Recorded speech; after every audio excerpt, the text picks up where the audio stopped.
head konverentsist osavõtjad, soovin teile mõnusat päeva jätkumist.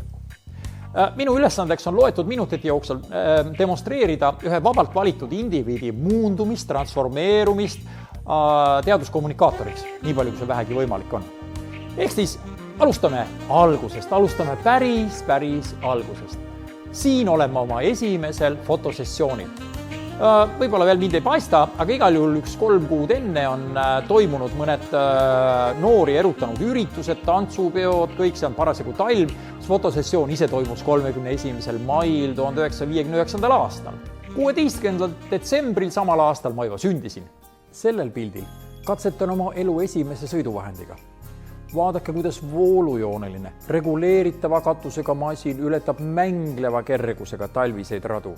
Kui me nüüd natukene hüppame edasi, siis vaadake see. Kuskil 4., 5. sünnipäeval on mulle kingitud lennuk. Ja loomulikult on need kõik sellised mõjutajad, need on nagu mõjutajad, mis hakkavad inimest mõjutama, natuke suunama teda. Siin, ma olen oma traksidega pükstega. Väga hea tuju kõik, lähme edasi. See raamat on oluline minu jaoks, sest et see on üks vähestest asjadest, mis on järgi jäänud sellest mõjutamiste perioodist, kui inimene saab selliseid mõjutusi väliskeskkonnast. Teaduse ja fantaasia liitmisel oli ma 4. klassis jõudnud selleni, et joonistasin üles oma elu esimese footonraketi. Kui see oli valmis, panin ma joonistuse ümbriku ja saatsin Eesti Televisiooni. Seal oli siis selline saade nagu Humakefü ja muu nupukabinet, mida juhtis Robert Vaidlo. Hüppame edasi. Kooli kuskil 6., 7., 8., 9. klassi vahel katsetasid minuga hoopistükis hormoonid. Sellest ajast ei ole suurt mitte midagi alles, igal juhul minu mälestustest, küll aga ma võin teile näidata oma tunnistust. No vaadake ometi, kas see tunnistus viitab teadusega tegelevale inimesele.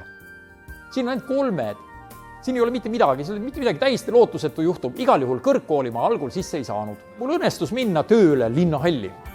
Indiviidile tema mõjutataval ajal tekib nii tugev selline eksperimenteerimise võimalus. Kas teile on kunagi ladu tehtud lahti, kus laos on kastid ja kastid, mida te võite hakata lahti võtma ise ja katsetama? Energiakeskuses sai ma veel rohkem katsetada. Seal võis katsetada kõigega. Aga pöörake tähelepanu, teinekord tuleks natukene kontrollida seda. Tuleks natukene kontrollida, et millega ta parasjagu katsetab. No näiteks, kas te soovite, et ta katsetaks niimoodi? Mul hoopis niimoodi. Ükskord ma katsetasin samastumisega. Vaadake, kui lihtne on eksperimente sooritada. Selleks ei ole midagi muud kui lihtsalt vastaspartnerit, samastumist, muusikat, kandleid, värve, võib-olla ka natukene süüa, ühiseid läbielamisi, ühiseid arvamusi. Ja aegalt ikka küsitakse minu käest ka juba, et kuule, et kas sa nagu ära ei väsi kuidagi nagu sellisel muul. Ja siis ma võin öelda, et ei väsi sellepärast, et ma käin looduses. Ja vaadake nüüd, ma jätangi teid seal mõnusalt niimoodi sumisema looduses käima, käige looduses mõnusalt. Üks asi veel, et vaadake see pilt seal. Hästi oluline, et kui inimene läheb loodusesse, siis ta muidugi võiks veel eksperimenteerida ja näiteks ta võiks teha nii, et teeb endast pildi soojuskirtes üles võttud ja näitab tõestab seda, et tema on soe ja kivi on soe, aga meri on külm juba õhtu hilja. Nii et sellised eksperimenteerimisvõimalusi on päris palju ja kokkuvõtteks lühidalt. Te olete kõik head teaduskommunikaatorid. Te olete kõik head teaduskommunikaatorid. Te olete kõik head teaduskommunikaatorid. Teil on jõudu, teil on energiat, teil on soovi teha head tööd.